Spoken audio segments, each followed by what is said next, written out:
So this is going to be a curiosity story on two counts. The first is I'm curious as to how I will do presenting a story that I have not rehearsed. I'm just doing kind of ad-libbing. And the second is the actual story itself. In the late 80s, there was a lot of psychological research coming out that said children who grew up in abusive home situations would often turn out to be either an abuser or an abusee in their adult life.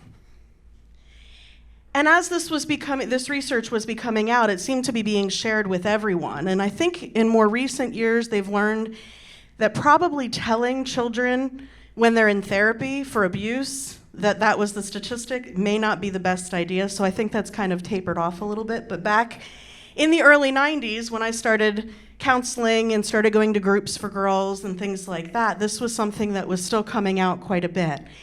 And I think I was in a group for girls when I was about 12 when I first heard this.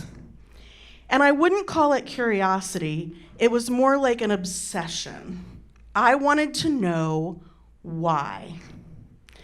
I wanted to know what were the factors that made children who grew up in adverse child home situations, why some of them turned out to be like the dominant parent, why some of them turned out to be like the submissive parent, why they ended up taking on those roles. Where was it nurture, where was it nature? That was my obsession, and along with that obsession came the biggest fear from my teens and even into my 20s, and my biggest fear was that I was going to turn out like one of my parents. I was going to be like my dad, and I was going to be angry and abusive and violent and aggressive and hard to reason with. Or I was going to grow up and be like my mom, and I was going to be submissive, and I was going to do whatever I was told, and I was going to let people treat me terribly. So this was something that I struggled with, and it was my biggest fear. And so any time that I could find any research on the topic, I was reading it. I was trying to figure out like how much was nature, how much was nurture, how much was outside influences like brain chemistry, all these things. I was trying to figure this out because I wanted to overcome this. And one of the things that I found, or one of the things that people told me, is that it might be as simple as having one positive influence, one person in your life that told you that that did not need to be that way, that you didn't need to repeat the cycle.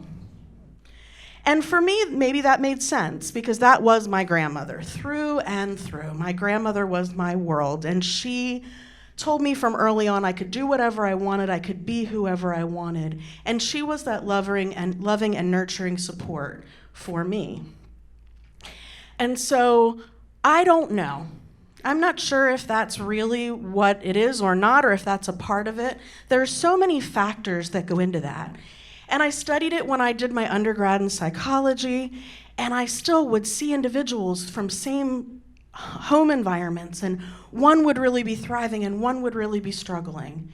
And I see it now in my work as a pastor. And so finding the answer to that question became more important to me because when I was studying to be a pastor, because people would come to me and say, this has happened to me. Like, why did this happen to me? Why did this happen to this person? And they seem to have it together, and I can't seem to get it together. And so it became a very personal question for me, not only on a level of myself, but also on the people that I was working with.